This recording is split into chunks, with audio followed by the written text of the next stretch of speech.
Assalamualaikum warahmatullahi wabarakatuh. Perkenalkan, nama saya Maulidatul Jannah, NPM 20150180. Saya dari kelompok 6 akan menyampaikan materi dengan judul Teori Permintaan Uang, Pemikiran Klasik dan Post-Keynes.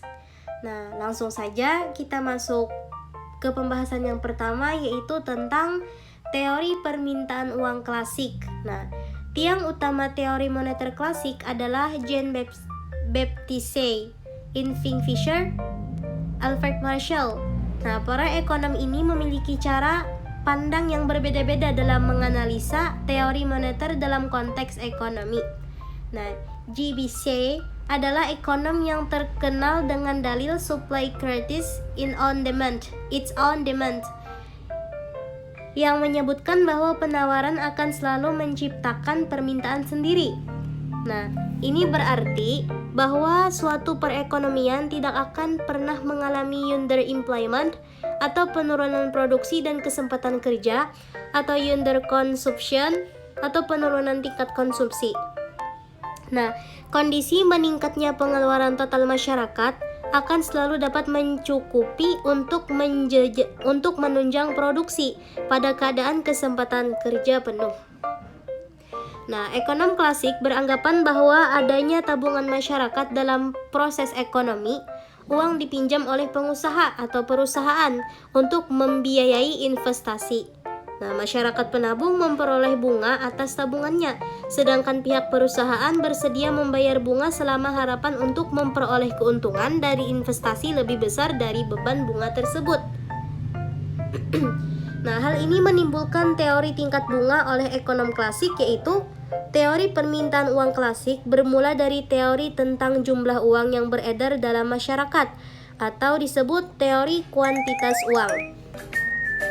Nah, teori ini tidak dimaksudkan untuk menjelaskan tentang alasan seseorang menyimpan uang dalam bentuk kas, namun lebih pada peranan uang dalam perekonomian.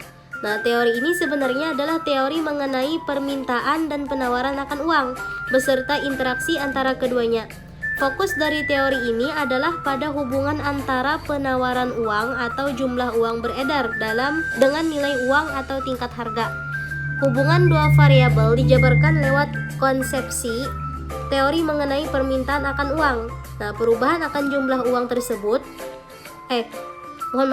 perubahan akan jumlah uang beredar atau penawaran uang berinteraksi dengan permintaan akan uang dan selanjutnya menentukan nilai uang. Nah, dengan sederhana, Irving Fisher merumuskan teori kuantitas uang sebagai berikut. M, V sama dengan P, T. Di mana M maksudnya jumlah uang beredar, yang V-nya perputaran uang dari suatu orang ke orang lain dalam satu periode, yang P-nya harga barang, yang T-nya volume barang yang diperdagangkan. Nah, selanjutnya implikasi dari teori moneter dari Irving Fisher adalah: 1. Permintaan akan uang dalam masyarakat merupakan suatu proporsi dari volume transaksi. Nah, dan volume transaksi merupakan suatu proporsi konstan pula dari tingkat pendapatan nasional. Jadi permintaan uang pada analisa terakhir ditentukan oleh tingkat pendapatan nasional saja, tidak dipengaruhi oleh faktor-faktor lain seperti tingkat bunga. Yang kedua, dari segi kebijaksanaan ekonomi makro, teori moneter ini mempunyai implikasi yang penting, yaitu bahwa tingkat pendapatan nasional equilibrium tidak bisa dipengaruhi oleh kebijaksanaan fiskal. Dalam kasus ini, kebijaksanaan moneterlah yang paling efektif untuk mengendalikan tingkat pendapatan nasional. Nah, selain Irving Fisher, Marshall dan Pigot juga berpendapat mengenai permintaan uang. Nah, teori Marshall dan Pigot ini dikenal dengan teori Cambridge. Tidak jauh seperti halnya teori Fisher, teori Cambridge berpangkal pokok pada fungsi uang sebagai alat tukar umum. Nah, dalam teori Cambridge, permintaan yang dirumuskan dengan M sama dengan K, P, Y, di mana Y pendapatan nasional real, yang P-nya tingkat harga umum.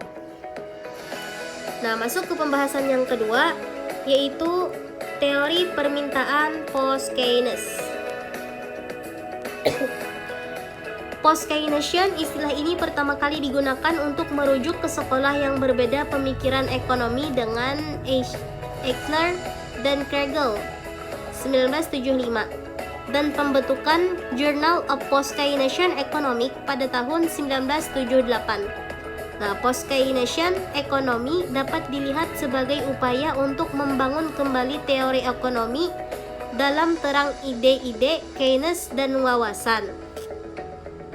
Nah, landasan teoritis ekonomi Keynesian Post, prinsip permintaan efektif bahwa permintaan masalah dalam jangka panjang serta jangka pendek sehingga ekonomi pasar yang kompetitif atau otomatis tidak memiliki kecenderungan alami terhadap pekerjaan penuh. Nah, selanjutnya corak pemikiran ekonomi aliran Keynesian. Yaitu teori fluktuasi ekonomi.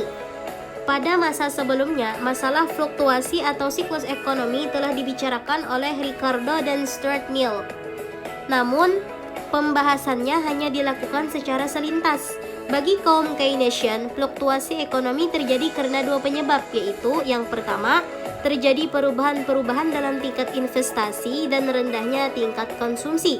Nah, sebagai contoh, depresi besar-besaran pada tahun 1930-an. Nah, terjadi karena naik turunnya jumlah investasi dan pengeluaran konsumsi.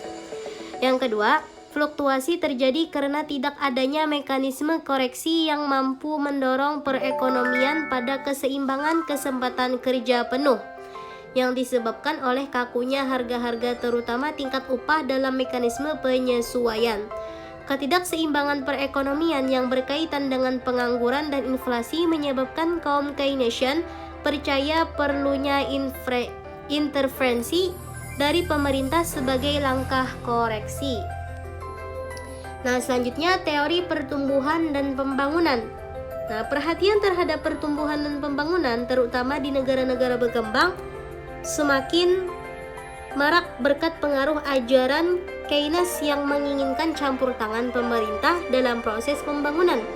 Bermodalkan teori-teori dan konsep-konsep yang digagas Keynes, banyak negara berkembang ikut aktif terlibat dalam proses pembangunan.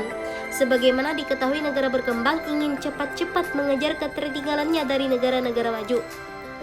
Nah, salah satu jalan pintas yang dapat ditempuh adalah memacu pertumbuhan ekonomi dengan melaksanakan industrialisasi.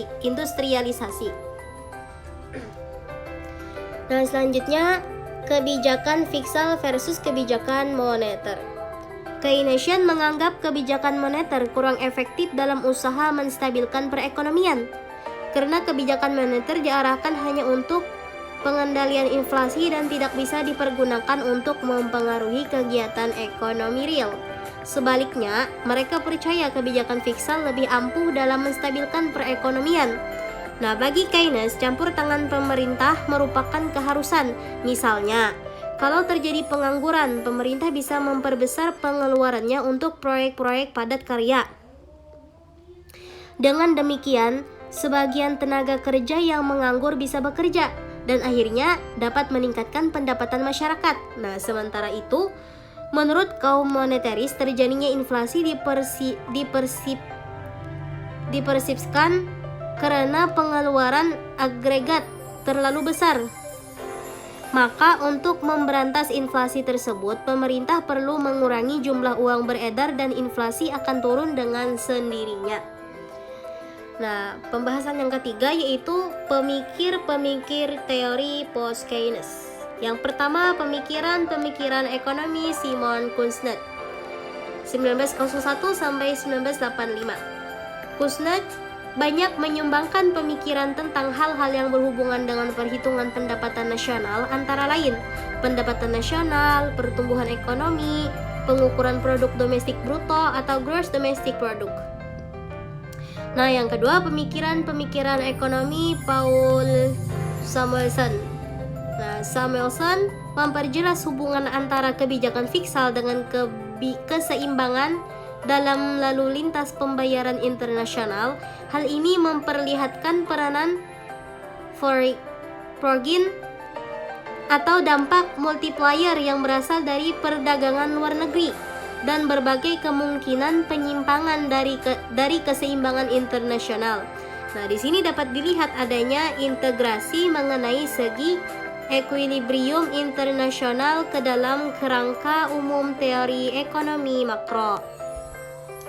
Nah, sampai di situ saja pembahasan dari ulun. Bila banyak kekurangan, mohon maaf jika ada salah tentang penyebutan teks atau pelafalan nama orang atau yang lainnya. Mohon maaf sekali lagi mohon maaf jika masih banyak kekurangan, terutama jika suara ulun tidak terlalu jelas dikarenakan kurang fit, jadi mohon dimaklumi. Sampai di situ saja. Sekian dan terima kasih. Wassalamualaikum warahmatullahi wabarakatuh.